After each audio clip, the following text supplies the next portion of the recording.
तो कहानी के शुरू में हम एक गाड़ी को देखते हैं जिसमें रेडियो पर बताया जा रहा था कि गवर्नमेंट के पास रिसोर्सेज जराए बहुत कम है, यानी कि शहर में खाने पीने की किल्लत बढ़ गई थी। तो इसीलिए उन्हें बच्चों और उन औरतों को जो माँ बनने वाली हैं, उन्हें मारने का कदम उठाना पड़ा ताकि और पॉपुलेशन आबादी ना बढ़ सके। फिर हमें उसे गाड़ी से आदमी निकलता हुआ दिखाया जाता है जो बहुत से लोगों को इस जगह पर लेकर आया था। उन्हीं लोगों में एक कपल था, मिया नाम की लड़की अपने हस्बैंड के साथ थी। ये सब लोग अभी कंटेनर में बैठ जाते हैं। कंटेनर में एक औरत अपने टैब पर खबर देखती है कि गवर्नमेंट यहाँ पर खाने की कमी की वजह से बच्चों और माँ बनने वाली औरतें मार रही है। ये सब देखने के बाद मिया बहुत उदास हो जाती है क्योंकि वो भी माँ बनने वाली थी। इसलिए मिया और उसका हस्बैंड, जिसका नाम निको होता है, वो दोनों कंटेनर में बैठकर इस शहर को छोड़कर जा रहे थे। निको बैठकर मिया से बातें करता है और साथ ही वो उसे एक चॉकलेट भी देता है। कहता है कि इसे तुम तब खाना जब हम अपना सफर खत्म करेंगे और दूसरे मुल्क पहुंच जाएंगे, जहाँ पर हम अपने बच्चे के साथ बहुत खुश रहने वाले हैं। मिया, दरअसल इस बच्चे से पहले मिया की एक और बेटी भी थी जिसको यहाँ की पुलिस ने मार दिया था। अब इनकी बातों के बीच कंटेनर का दरवाजा बजने लगता है। जब निको देखने जाता है तो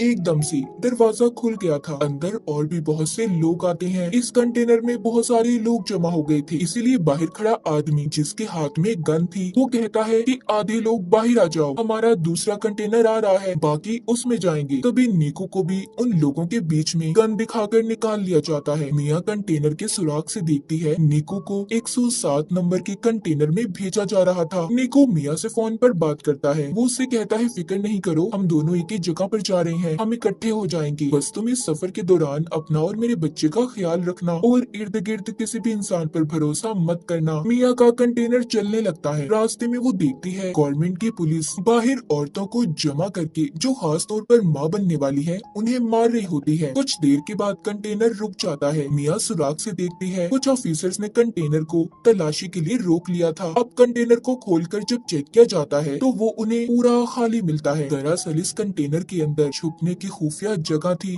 सभी लोग उधर छुप गए थे। ऑफिसर जब गोली चलाता है तो उसे भी पता चल गया था कि अंदर खाली बहुत सी जगह है। अब पुलिस ऑफिसर सबसे कहता है, देखो खुद ही सब लोग बाहर आ जाओ वरना तुम्हें ऐसे ही मार दिया जाएगा। ये सुनकर मिया उस कंटेनर के अंदर रखे डब्बों के ऊपर चढ़ गई थी। तभी वहाँ पर एक लड़की भी जान बचाने की खातिर दरवाजा खोल देती है। जैसे ही वो बाहर आती है, ऑफिसर ने उसके सर पर गोली चला दी थी और फिर एक एक करके सबको मार दिया जाता है। सबको खत्म करने के बाद ऑफिसर ये हुक्म देता है कि यहाँ से लाशों को ठिकाने पर लगाकर कंटेनर को साफ करके शिप में भेज दिया जाए। ऑफिसर के आदमी ऐसा ही करते हैं। मिया, जो कि ऊपर की तरफ जाकर छुप गई थी, अब वो नीचे आती है और निको को फोन लगाकर बात करने की कोशिश करती है, मगर निको का फोन बंद आ रहा था। इससे मिया बहुत ज्यादा परेशान हो गई थी। फिर वो वहाँ पर उन्हीं मरे हुए लोगों के सामान को देखने लगती है जो कंटेनर में थे। उसे एक बैग से ड्रिल मशीन, चाकू, लाइट मिलती है और भी बहुत सी चीजें थी। मिया का कंटेनर शिप में रखवा दिया जाता है। रात भी हो गई थी। तभी समंदर में तूफान आ गया था। उस तूफान की वजह से मिया का कंटेनर जोर जोर से हिलने लगता है। वो मदद के लिए बहुत चिल्लाती है, मगर यहाँ पर कोई भी उसकी आवाज सुनने वाला नहीं था। कंटेनर अब और भी ज्यादा जोर जोर से हिलने लगा था, जिस वजह से मिया का सर एक बॉक्स पर लगता है। वो बेहोश हो गई थी। अब जब सुबह होती है और मिया को होश आता है तो देखती है कि उसका कंटेनर बाकी कंटेनर्स की तरह समंदर में डूब रहा है। वो निको को कॉल करने की भी कोशिश करती है, मगर उसका फोन भी टूट चुका था। पास ही से उसे बहुत सी आवाजें आ रही थी, जो कंटेनर में बंद लोगों की आवाजें थी। सब मदद के लिए चिल्ला रहे थे। वो अपने कंटेनर के सुराग से देखती है कि 107 नंबर वाला कंटेनर पानी में डूब गया है, जिसमें निको था। अपने हस्बैंड की ऐसे मौत देखकर तो वो बहुत ज्यादा टूट चुकी थी। सोचती है कि अगर निको ही नहीं रहा तो मैं जिंदा रहकर क्या करूंगी। इसलिए अब वो खुद को भी मारने की कोशिश करती है कि तभी उसे अपने बच्चे का एहसास होता है। वो अपने बच्चे के बारे में सोचने लगी थी, इसलिए मरने का इरादा बदल लेती है। वो ये सोचकर खुश हो रही थी कि बहुत जल्दी इस दुनिया में उसका और निको का बच्चा आने वाला है। यही सोचते सोचते वो सो जाती है। अब जब सुबह को वो उठती है, उसके कंटेनर में पानी भरने लगा था। वो डूब रही होती है।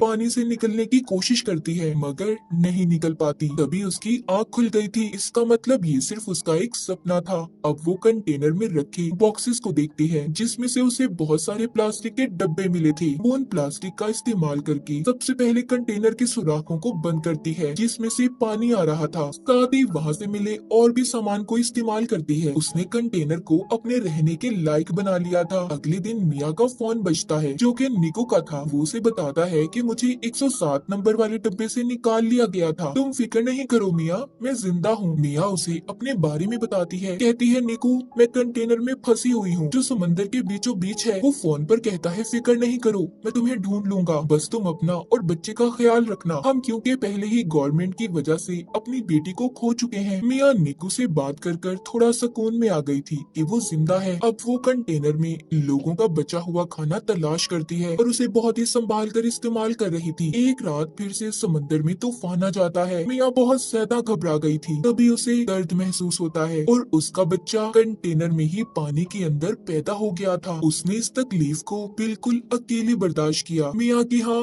बेटी हुई थी जिसे देखकर वो बहुत खुश होती है। उसने उसे अपने गले लगा लिया था। वो अपनी बेटी का बहुत ख्याल रखती है। आहिस्ता आहिस्ता मिया भी ठीक हो गई थी मगर अब उसके पास पड़ा खाना भी खत्म होने लगा था। वो सोचती है कि आखिर कब तक वो ऐसे ही इस कंटेनर में बंद रहेगी। तभी उसे अपने सामने पड़ी ड्रिल मशीन नजर आती है। ये उस मशीन को लेकर कंटेनर के ऊपर रास्ता बनाने की कोशिश करती है। तभी इसकी बेटी भी रोने लगी थी। ये नीचे आती है और अपनी बेटी को संभालती है। अगले दिन फिर से ये रास्ता बनाने का काम करती है मगर अब ड्रिल मशीन भी बंद हो गई थी। मिया ने गुस्से में उस मशीन को फेंक दिया था। तब इसे चाकू नजर आता है। ये अब उस चाकू का इस्तेमाल करती है मगर चाकू भी टूट गया था। मिया देखते हैं कि उसके पास अपना पीने के लिए पानी बचा था और न खाने के लिए खाना। उसकी हालत बहुत ज्यादा खराब थी। वो बेहोश हो जाती है। उसे अपनी बेहोशी की हालत में अपनी बेटी नजर आती है जिसको गवर्नमेंट ने मार दिया था। उसे अपने पास निको भी महसूस होता है जो उससे बस यही कह रहा था, मिया इसमें तुम्हारी कोई गलती नहीं, तुमने हर कोशिश की। कि तभी मिया के मुंह पर बारिश का पानी गिरता है। उसे होश आ गया था। वो अब एक कपड़े को फंसाकर कंटेनर के उस हिस्से को खींचती है जिसमें उसने सुराख किए थे। मिया की मेहनत रंग ले आई थी। रास्ता खुल जाता है। वो पहले तो डब्बों में पीने के पानी को जमा करती है।